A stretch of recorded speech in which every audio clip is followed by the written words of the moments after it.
Khozol district a kholar tak mizo zinga twalte wanglai shelo an omlowang ti hial ngam twalte khwa chuan tomato an thar wanglai hun an hmang meka kumin juni sari a horticulture directorate kota an bial tu deputy chief minister le tuichang bial tu MLA nibok puton luyan twalte tomato quintal za somruk pahni lai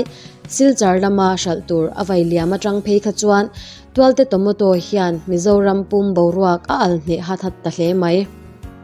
ahnu loka twalte khwa hian tomato chia tamtak an pailai video alo viral le boknen twalte tomato hian mizoram ti alwa khat meka chuti mek lain silchar lama an zokshal dan shechak antama mizorama a aya to zokin an lo thon chhole mai te loring tok anom bok Mizoram Sarkarin silchar lama twalte tomato azuk thon chuak ve ni om taka lang horticulture department banner chuang vuwa tomato thanem tak anvailiam kha sarkar lam thon chwa ni chia lovin twalte tomato growers cooperative society limited te malak na a thon chwa alo ni jok ni in thudon ani hlau thung twalte tomato growers cooperative society limited chairman pu ardal chan chua twalte khwa chuan twalte kho tomato chin hlotlin na a department le sarkar puina na satak andong ti asoya an hlotlin ema wangin mizorama shal sen ani lawa anma ni society chuan mala in silchar lam sumdong bepopin anin thonta ti asoya horticulture director bepopin media lama alolan sar theinan sarkar lam chu availiam na a puiturin an som chawzok ti asoya athon dan kalman aret le anzuk shal na zong te chu society le silchar lam sumdong te inbiak rem na veka kalpui ani thu asoya sarkara inrol lo ani twalte khwa in hlotling taka tomato an thar chwa dan le an shal dan chungchang hi twalte tomato growers cooperative society limited chairman pu arlal chan chua pu chana tia an ko atang hian ngai thla ila o pu chan che bai le che bai twalte khwa in tomato hlotling takin in thar ti kan lo sha a in hlotin na hi mizoram pum ti ani meka tomato ching hi engzange in ni a kum khata tumthum thar theitur in ching ni in kan lo sheboka adikre ngem chuan eng hun chung in nge in tharang oh yeah hello mum khop mai tomato hi tuna hian society ang hian kan khoya tomato cooperative society takin kan tinga tualte khua tomato ching tura in report hi in sa ni le som ni le pathum kan ni mo chuan tuna thar me ka hi chu in ran za som borfer in kan thar me ka apa khi chuan in an thun thar ve le a chuan tum khada boi thum thar han ti kha to variety chu arka apet le arka samrat an chinga hei hi tuna kan chin lai rem hian atang kan thun lenga olipotin kan siama chu athar le menga mi atanga rei lebak lo ta ni na vela atang kan thun lenga ti khan athar thei chi san taun chung lovin a variety pa ngai hi athar zelin kan ti do na chu avoi thum thar dan chu ni mai ole chuanin tuna hianin ni khata tomato hi engzange in lo thei tlang pui chu hei tuna hianin tun kar tho tran ni kha kan lo wa kan lo hem khop mai a crate zone soi tai la crate khata hianin ami mitam tak fiat tiam jok dan tura chuan bom tai la bom som bom kharan ke som ni zel kan ta bom sang ni atanga sang ni zanga hi kan lo dan tang puelia chuan kar khata hian kar dang ai chuanin voi khat kan lo thina ma se kan tomato pur chole ni pui chaw ni wang hian a chhechak dawa voi hi lo tong kan te tun tara hian hei a voi hi na voi hian kan lo me ka hi lo wa sur hnuaya tomato ka lo me ka ni ani chu ni chu Mizoram shal sen ani lo ti thu dik ani em muna ron lak na le lai tak kha muna ron lak na le ai zola in ron pek na ret min sil theyem arem chuan hei hi are thi tu la chu boru ka thalo wa soi phak thei lo mo nin Mizoram a hian gan ai seng lo chu di ber hi tun tuma po khan silchar kan thon suka tho tran tho le jing khan ai so tran in ka metia lam pangal lo humai theya kan vai liama kan pitu ti siam ina vai liama chu kan bi avai liam pa ka po ka bom sanga vel khu ala oma nimin khan athian na tang ten kan han peya ko storage sa kan da peya kan then na te po ka thawak lo ang chi kha chu kan pai deuh nu ala chu Mizoram hi chu kan chom le thri khop me kan mang ang zo kan export lampang kan pe me Manipur chura transport po tu na kan pe me ka chu tiang chu ni are ta khan khu a hianin somthum pangai kan treya commission nu ho aron la hi chuan aizol somli in kan peya chu po chu kan trangam lo mai thei tom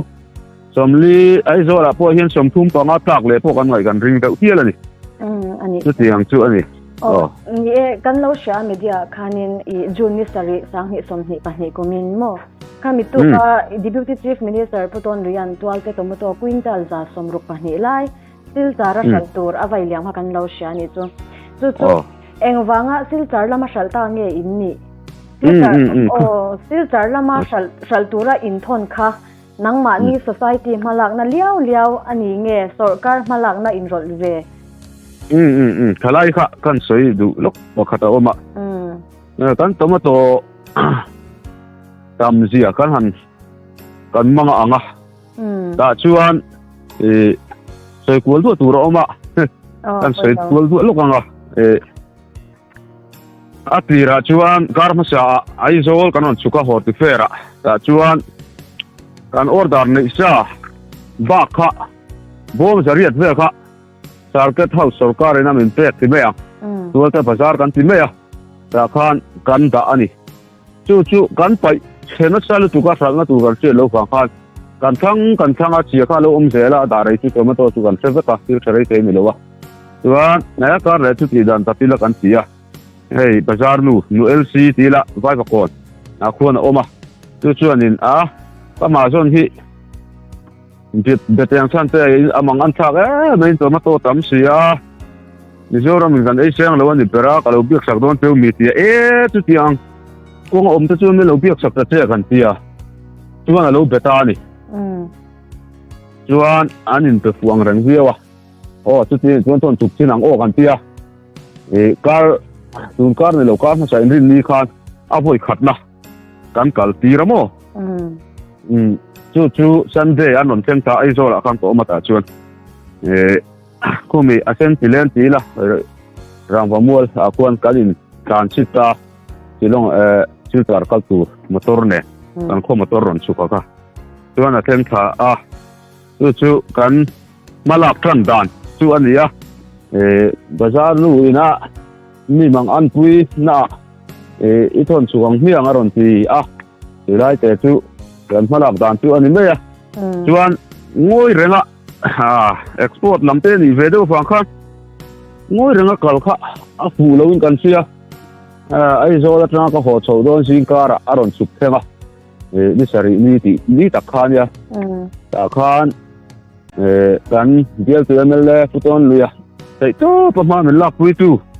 ania kan tomato chung chang sim thwa hian ani hi phone chinila in horti hi an crops item te ani mai ti alama thei to pin ma min lak pui boka ati nen lam an tin min supply an se po hi dela in kan dia director kan dia tu MLA ka phone tlang thei mai lo ta chuan director ka phone tlang ta ton ka in ta hei ki mem kan try thar Mizoram atam do fangin iltar lam thon thak ta kan ru ka hei ai so ta tu turin ta ku hianin ruam na an tin mo na dia lama te sang sar dan te om se chuan a thang tilai ngoi ranga kalmo pop ai chuan kan ti kha a phur zong tak mai lo nia tin zong kha ti khan ruam man na lo siam sel sa eta ti khan kain vai liam ta chu nia chu kan ti dan kan kal phung deuh chu ni ani chu anin bulchan na chuan sarkarin i kan export sakang chawin tharnem mai anti shan pa po ani chuang ti shan pa lem lo ke ma ni hi o kan dak de mi mai ni kala tu ani chuanin filter lama sumdong in zumbiak po te na in tomato in zuksal dan tlang pui hi min shil thein kha tun kan vai liam ni lo jo kha bi lan on pe chou to kha ai zo la somli hisab anga la in kai ti mo ta chuan transportation kha ai zo khen ke nin kan tuma chuan ani in kan chu pek ta hi Hussein adia ani in ai zo la tanga til char khen na kha tum ve tung ta ai zo la somli anga la top anga ta amaro chu an sal zo kha an varam kalpung tu kan se to ga tilai Mizoram anga ni lo commission an la chong ta so ting ta po kan da thagin kudam lian kan da kudam lian an sal zo kha ta prang khan 10% an hau vet sin ti kha kan se tang in karinga ti tiang khan an kala wang khan somli kan soyang che kha hei ka choi vela teng sing kha chang sari an tin nge min ti don min ngai dam thei then thei mielem aron ti ani ta chuan ke kan han in rona thei lo turom hlei ne teng sing khatin kan lo to mang cha kan tia teng sing khat chuan kan to ma ti hian poisa po kan driver te ron hon chho tir hal ani ani chuan in lok phave thawin in sha khula marshal akal thokhat viawem khulama khuan akal thokhat ti la chu man ni kan da thak bai liam zo kha chu kan da kan zuin no che ve de heka ni khata bom zali lut tur kha chuan an bazar in ang boxe kan pek na pet pa ni kha kala le use na kan thresia bo ta chuan in an ni khan tiang hi chuan non ti to lo to ni tin bom zali ron thon sukula kan so zel thowa tia in no che chu ka in fo che ton ve te an tia chu adin hin chu ni apek na la mai chuan in hei ani tin ang zong chuan an du de rang me ani chu a that vial zon chu ti ro chu ti chu ni chuan in mo ai voi sei ro voi ni po hian thon liam la kan tuma ma kan la chho me ka hei kan lo mal lo mo thale to koringa chuan til dang de video viral kha kan lo huwa tualte tomato pai vak kha engwanga pai nge ni tin kan soita kan khan khatia kan thon liam viu nu po khan bom zanga ve kha la chuang ani chu mi chuanga chu khuwa kan han thleng thowa ka ta ya kan che to nan lo pu pu map pa order kan pu pa khati ngai na kan se to si lo wa so re sa ta ku kan tia ngai chan technology officer tu jo ele hi kan thian pa nia ani hian te vi ke kan on da lo in da du chuna thon ta pun lo va da ulamin tia chu ko so re sa da tu ra ni hi chuanin ke ma ange min lu tu lo de hi anga ya wang hianin che de ti me ang khatian kha kan thanga nom pai na kan pai ta ni kha ani chu awi om khop me te ro tam tham buk sia ui om takani bom zanga vela bom za som sari ti kan to bo kan thang uluk boka ei tlak tu ni thak thawa kan pai ho po khamo ani chu Mizoram marshal na kanin dai to lo ti ani hei hi enge a chani ai shat min shil fiat theyem hei tak hi a boi thak khop me a tir kha chuanin a re ta to non tia a om po ka tia me kha tha cho hu lam mo thalai bor chho ve kha chuan re po to wa ke zia som sari panga ten ai zo kan kha ni a bo ru khan sir ema tomato po na te ma chuan tu na ke ni khuwa hian kan han thara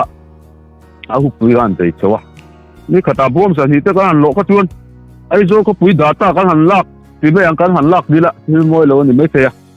farm card company na ni kuma nan lak vak po khan ai zo ko pui kon kar khata tomato hi quintal za thum sum nga vel chen ei that me ai zo lo hi chu district dang hi chu pick up trip khatte te bakin ei to ka ani lo ai tam hi an te thei me lo mo chu Mizoram ina ka khata kan ma mo hi kan han data kan han thir dana tang hi chuan kan lak dan tang hi chuan quintal changa hi ani or me ya chu thì phụ sản chuan quintal sang khat deuh tho te lo hun kha tin tun tuma po changa zaru khan lo te po alo chang alo zo khati ang khan kan thar nem wang ni deuh berin ka sia aret chu cái gì sum thu te kan pe cái sum nga te pan zuar thei ani mela mo sum nga te chu to wa po cái kangai to lo wa eng lo adik bereng tomato aizola in ron pek na hi kg a som thum panga te som li te ani ta amala kan le hianin kg a za som ni te ani thina chang chuan ani to lo me he ka sha chang lo tu na chu hei enge ngai dan na he ta hi chu boi tha khop na ya hei mi pui po an thun na sa thina kg som sari panga ka ron pek ka ven khoi mo lai chu anin za som ri ten lo chu ra amak kan ti thina amaro chu kha aizol ka ron chuka apo ro ka ron thira hei commission kan tia commission nulian ho ti mayang khuanin deal tel an mani atanga sem chu kan ne ya atang kan hle pan han nei chawa ka mi sem chu khanin deal sanan nei le kha na sem chu le tomato hi mun thum verin chorin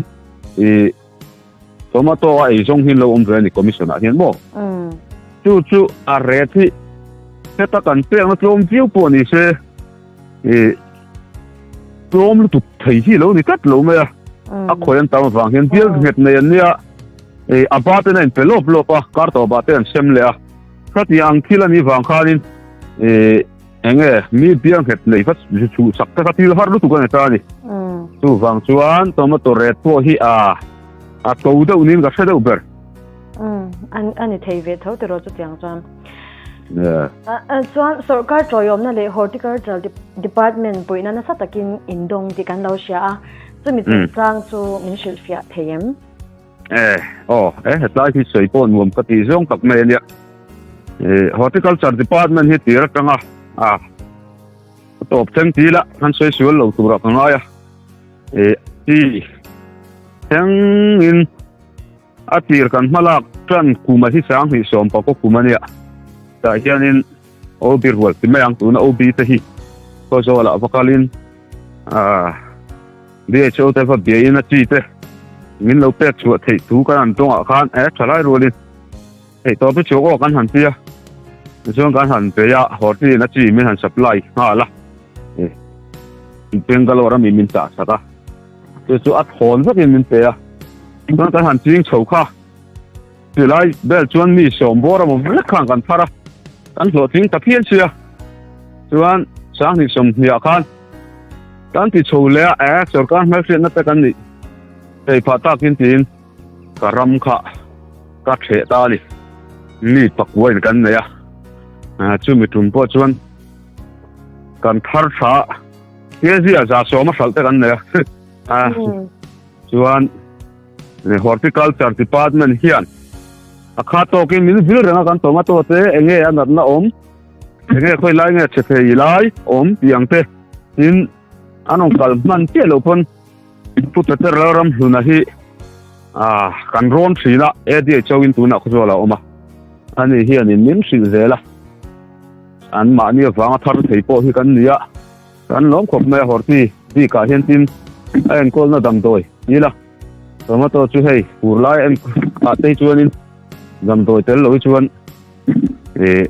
tin ra ve thua atla toi zela ang te kha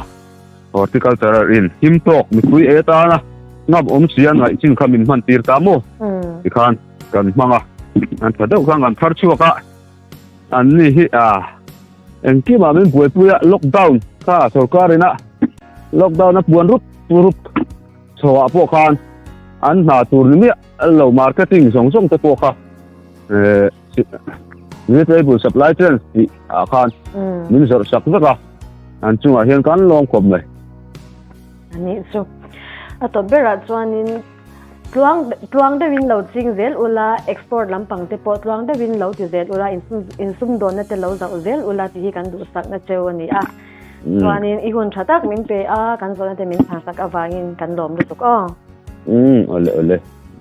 ole